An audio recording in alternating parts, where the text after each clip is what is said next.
Počelo je hladnije vrijeme, odnosno sezona grijanja. To podrazumijeva i povećanu potrošnju električne energije. Kako da racionalno upotrebljavamo izvore toplote, kako da smanjimo iznose na računima za utrošenu električnu energiju i šta se uopšte podrazumijeva pod pojmom energetsko siromaštvo, odgovore smo potražili u nevladinoj organizaciji Green Home.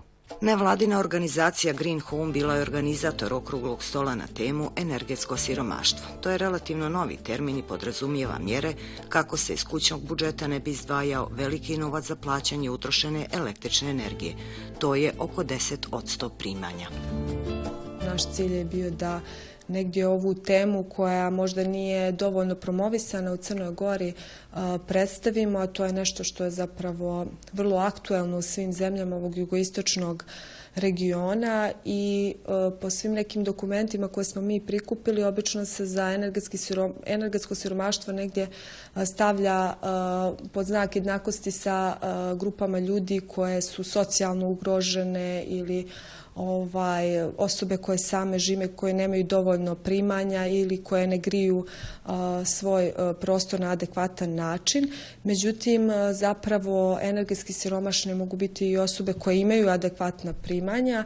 Ne postoji jedna jedinstvena definicija za energetsko siromaštvo, ali negdje je najviše prihvaćena da ukoliko više od 10% od našeg primanja jednog domaćinstva odlazi na troškove električne energije i uopšte grijanja i plaćanja komunalija, onda se to domaćinstvo može smatrati energetski siromašnim.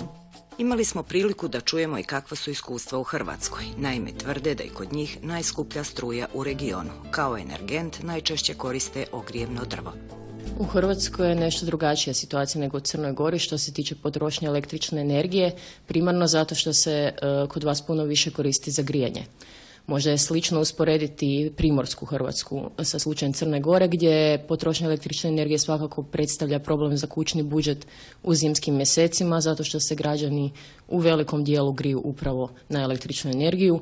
U hladnim područjima Hrvatske glavni energent za grijanje kod siromašnijih građana je ogrjevno drvo. I to su uglavnom samostalne peći, dakle naši građani, kao što je slučaj u većini zemalja regije, u zimskim mjesecima griju jednu prostoriju, eventualno nekad otvore vrata da se zagriju i ostale prostorije. I nevladine organizacije iz Hrvatske dio su projekta Energetsko siromaštvo. Obišli su nekoliko država u regionu i došli do saznanja da je približno ista situacija. Građani su uglavnom, posebice u zimskim mjesecima i posebice u hladnim krajevima, suočeni često i sa dilemom hoću li si priuštiti grijanje ili ću si priuštiti hranu.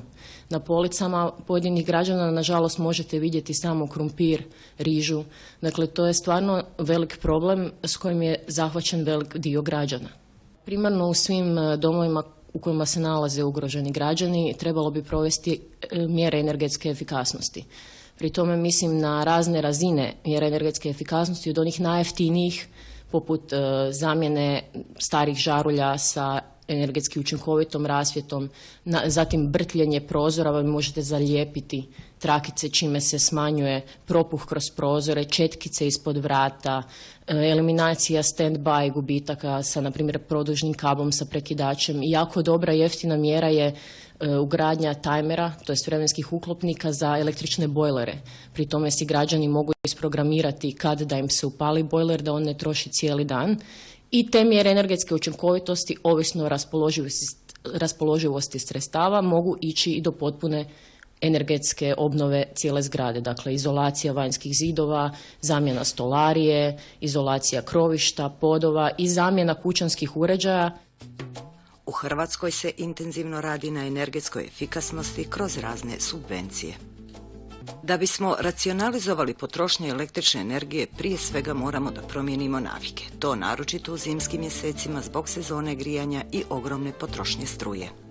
kod nas najveći broj ljudi se zapravo grije na električnu energiju, bilo na klima uređaje, bilo na termoakumulacione peći.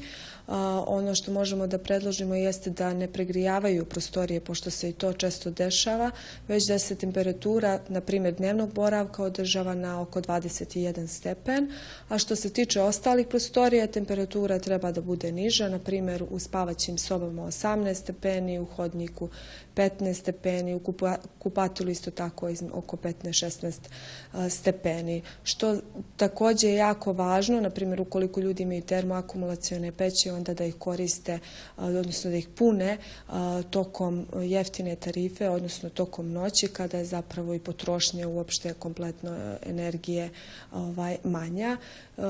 Gasiti uređaje, naravno kada nismo u prostorijama, podesiti na te neke optimalne temperature, čistiti. Ono što je jako važno jeste i održavanje, pogotovo ovdje u Podgorici se najviše koriste klima uređaje, održavanje klima uređaja i čišćenje, bilo unutrašnje, bilo spoljašnje jedinice, kako bi prosto ona i bolje radila i samim tim trošila manje energije. Jedna od mjera štednje je da ne ostavljamo uređaje na stand-by mod. To znači da produžni kabel sa više utičnice isključujemo na prekidaču kada nijesu u upotrebi. Također isključivati punjače za laptopove i mobilne telefone iz izvora struje.